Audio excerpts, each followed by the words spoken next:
¿Qué tal? Buenas tardes y bienvenidos una semana más al programa de salud de esta casa, Cita Previa. No se lo pierdan porque hoy tenemos sección de salud mental con nuestro doctor Jesús de la Gándara. Les vamos a hablar de los mitos de la esquizofrenia, pero también nos vamos a ir al Hospital Universitario de Burgos. Allí se están haciendo unas terapias biológicas para tratar el asma grave. Y es que hay que decir que el asma cada vez se está viendo más en consulta. Les vamos a decir el por qué.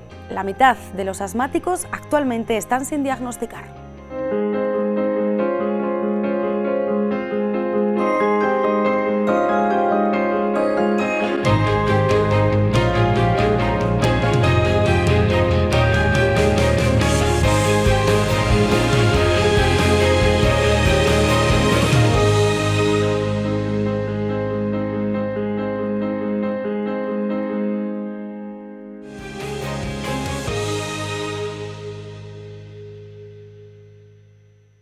Y les hablamos hoy de la esquizofrenia, una enfermedad mental que seguramente que han oído hablar.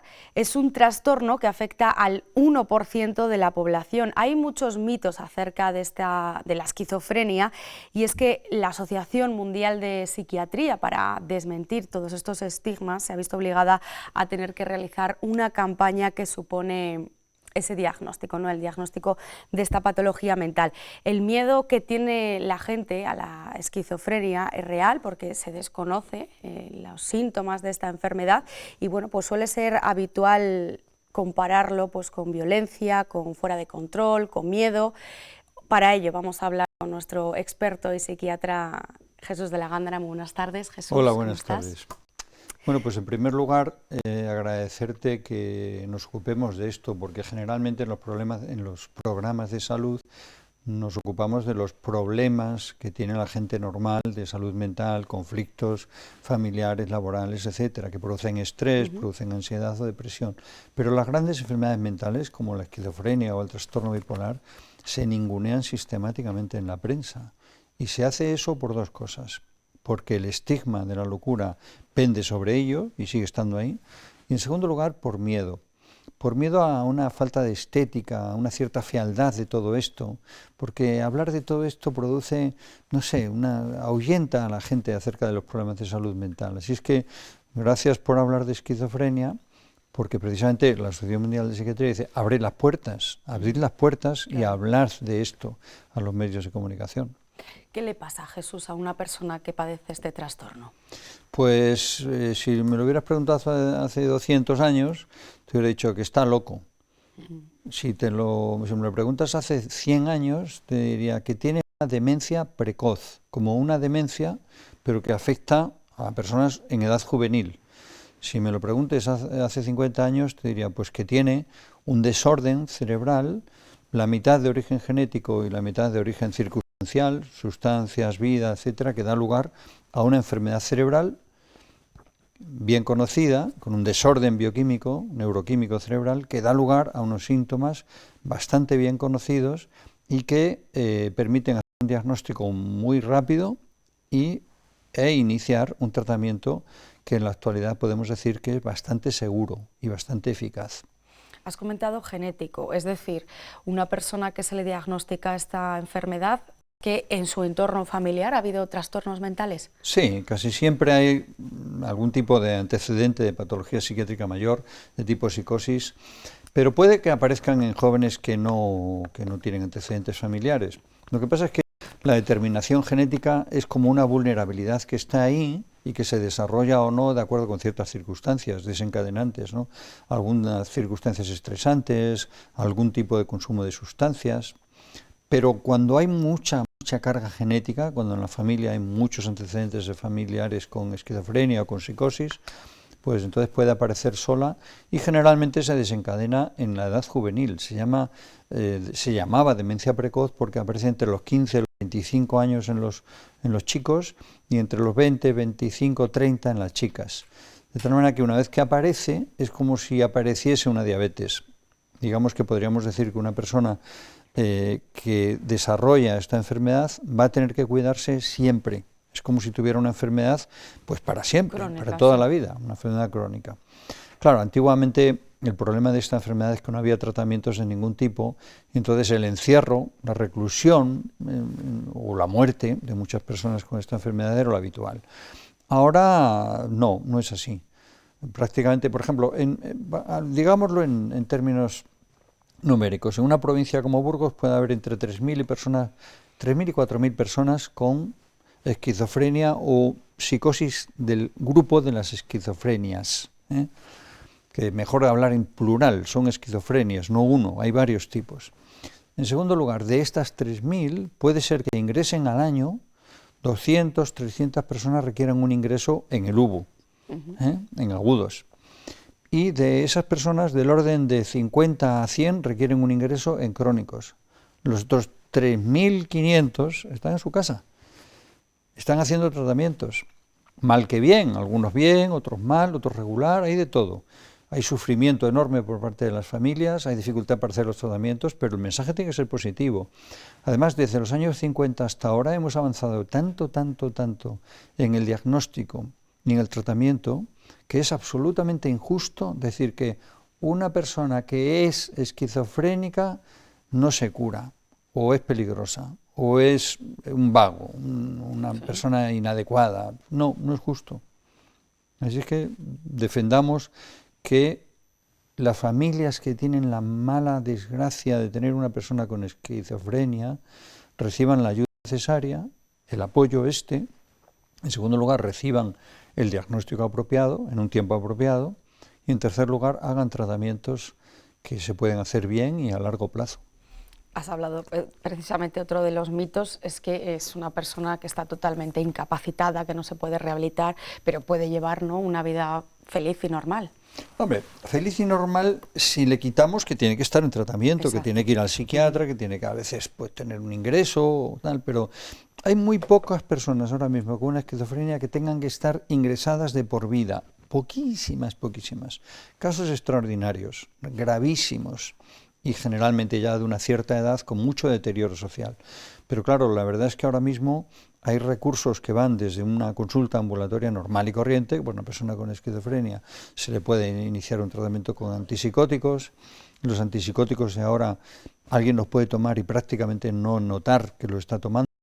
Hay algunos efectos secundarios como aumento de peso o algunas alteraciones metabólicas que sí son difíciles de manejar, pero que se resolverían si se hiciera un buen programa de rehabilitación, de ejercicio, etcétera. Y luego tenemos ya también unos tratamientos muy eficaces que son los antipsicóticos inyectables de depósito, que duran entre 1 y 3 meses. También que cada día hay más. Ahora mismo habrá del orden de 700, 800 personas en Burgos que tienen una inyección trimestral para su esquizofrenia. Y ya está. Claro, pensamos el tema del tratamiento de una persona que la va a dejar sedada, anulada. Esto no es así.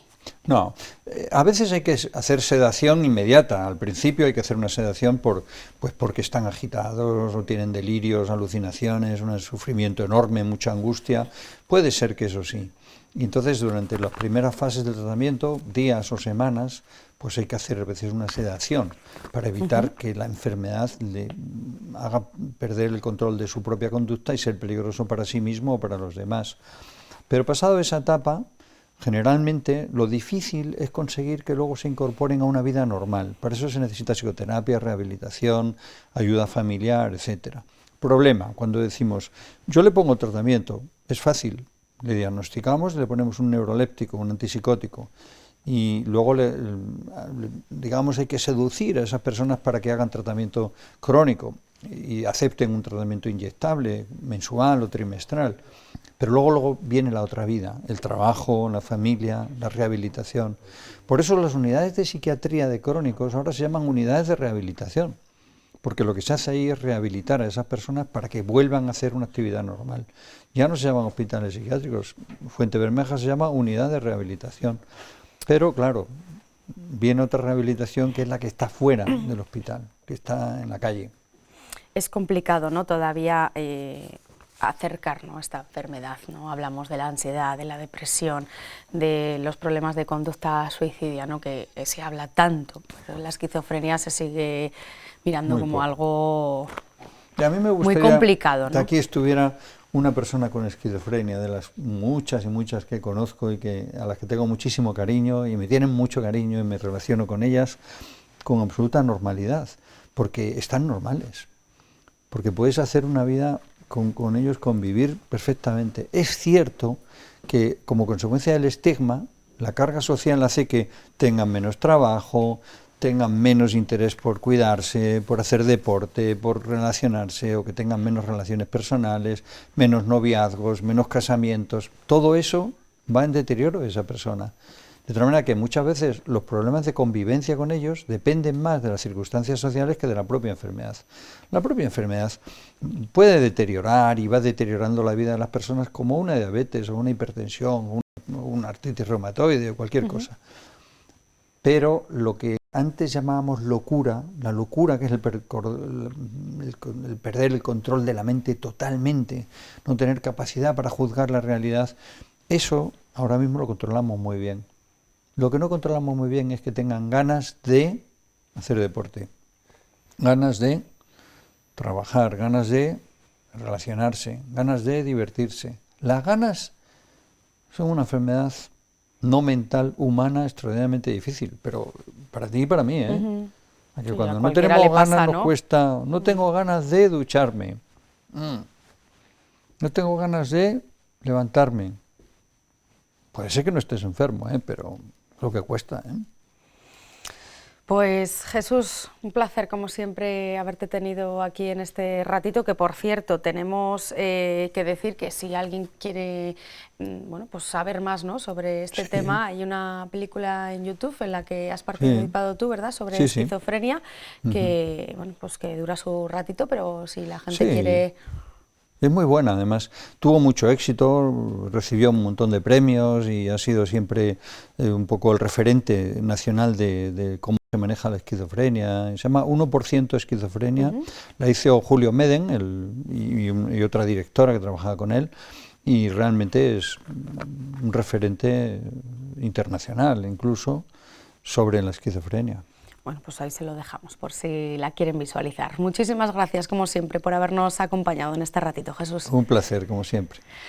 Y vamos a cambiar ahora de tema, y es que ya han salido a la luz los primeros resultados del proyecto Bebé Miradas, fruto del trabajo conjunto de Autismo Burgos con la Fundación Miradas y un grupo de investigación de la Universidad de Burgos, y han resultado ser muy positivos. El estudio ofrece mayor porcentaje de acierto en la detención temprana del autismo, además de disminuir la edad de diagnóstico de 7 a 3 años. Desde el año 2017 este programa ha trabajado con los datos de 400 bebés, de los que 98 han sido diagnosticados y 128 han recibido atención especializada. Actualmente 74 en Burgos.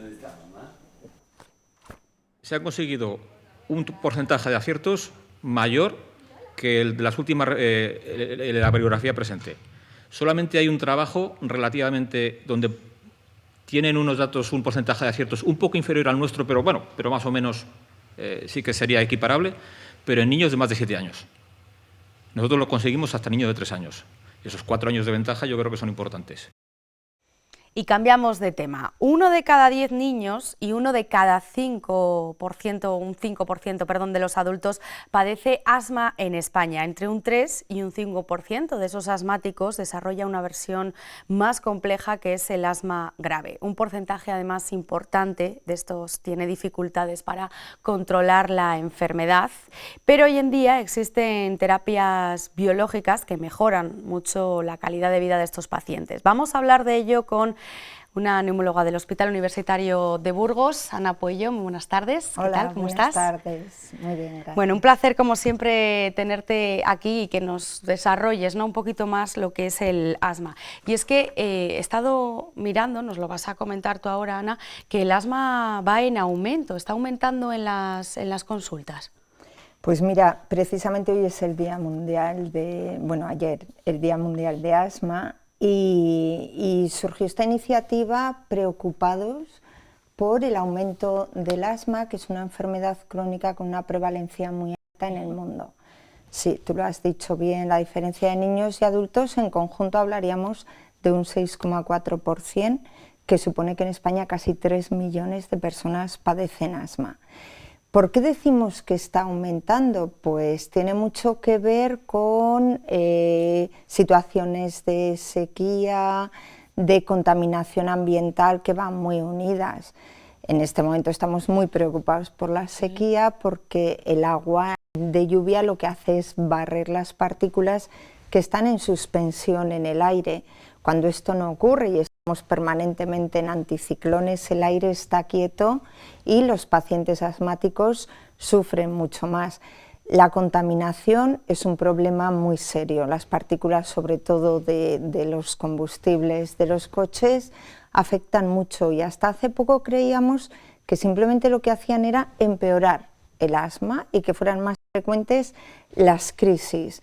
Pero en los últimos años algunos estudios han demostrado que en niños menores de 4 años la contaminación por sí misma es un factor que provoca el asma, es decir, niños que de otra forma no hubieran padecido la enfermedad a lo largo de su vida, solo por el hecho de la contaminación se vuelven asmáticos, adquieren una enfermedad crónica. Por eso efectivamente está aumentando. Hay otra cosa, un fenómeno curioso que se conoce como la paradoja de la higiene, y es que ahora los niños tienen menos exposición en edad temprana a algunos alergenos. Antes los niños estaban más en la calle, sí, contactaban más con todo, entonces ahora ese sistema inmune demasiado protegido en la primera infancia puede desarrollarse mal y como consecuencia reaccionar con una inflamación excesiva ante estímulos que ahora reconoce como extraños. Es una hipótesis, pero probablemente sí que explica de alguna forma que en las últimas décadas se esté incrementando el asma. Bueno, es curioso, pero vamos, sí, yo creo que tiene bastante parte de razón. El problema que hay también es que se calcula que la mitad de los asmáticos no están diagnosticados. Hombre, es un fenómeno preocupante porque, claro, el asma puede pasar desapercibido salvo en algunos periodos. Por ejemplo, en relación con infecciones víricas, este año ha habido una circulación de virus, sí, de muchos virus diferentes y además muy prolongado en el tiempo. Entonces son pacientes que pueden estar falsamente diagnosticados de bronquitis de repetición o muchos catarros, y eso hace que no se inicie un tratamiento antiinflamatorio precozmente, con lo cual la patología puede cronificarse y empeorar, porque no lo hemos dicho, pero yo creo que merece la pena recordarlo, que estamos hablando de una enfermedad en la que por muchos factores, y uno de ellos es una predisposición genética, algunas personas desarrollan una inflamación de los bronquios. Esa inflamación hay que corregirla, para eso tenemos los inhaladores, sí, la terapia inhalada, que ha evolucionado muchísimo en los últimos años, que personalizamos un poco a cada paciente, a algunos les va mejor una combinación de fármacos que otra, y eso hace que se quite o disminuya mucho la inflamación bronquial. Si solo esperamos al momento de los síntomas, pues un catarro, una gripe o una agudización de asma por cualquier cosa, y solo tratamos en ese momento porque olvidamos que hay una inflamación subyacente, esa inflamación se puede cronificar de forma que se haga, o sea, el fenómeno que sería reversible pasa a ser instaurado, estructural y crónico, y eso en la edad adulta es muy difícil de corregir. De controlar. Hay un porcentaje que hemos comentado al principio que desarrollan asma grave. ¿Qué se entiende por ello? Pues mira, el asma grave se da hasta en un 5% de los pacientes con asma y es un problema muy serio. Los pacientes que nos estén escuchando y que padezcan esta enfermedad saben muy bien que eso condiciona su calidad de vida de forma muy importante. Se entiende por asma grave no controlada aquella en la que los pacientes necesitan mucho tratamiento inhalado, fundamentalmente, que es el tratamiento de base del asma, para su control y no lo consiguen. Hay otros que, a pesar de tener un asma grave, utilizamos combinaciones de 3 o 4 fármacos y conseguimos que estén aceptablemente bien. pero hay un porcentaje de esos pacientes que a pesar de todo el arsenal terapéutico no funciona. Entonces, antes, hasta hace pocos años, eran pacientes que tenían que utilizar corticoides que llamamos sistémicos, no inhalados, sistémicos en pastillas, en inyecciones de POT cada X tiempo, lo que conlleva muchos efectos secundarios adversos, y hoy en día disponemos de otro arma que ha cambiado la expectativa para muchos de estos pacientes. Recordemos que estamos hablando de un subgrupo de pacientes, no todos los asmáticos se tratan en esto, pero la aparición de los fármacos que llamamos biológicos, que son anticuerpos monoclonales dirigidos hacia una de esas moléculas inflamatorias muy específicas que desencadenan toda la reacción asmática, bueno, pues esos anticuerpos dirigidos a una de esas moléculas y que nosotros tenemos que identificar cuál es la que más papel juega en cada paciente, cuando logramos identificar a qué paciente, lo que llamamos el fenotipo del paciente. Tú dentro del asma grave no controlado es que eres un paciente, llamamos T2 alto o eosinofílico, ya tenemos identificado el tipo de inflamación que predomina, por qué tus bronquios se están cerrando.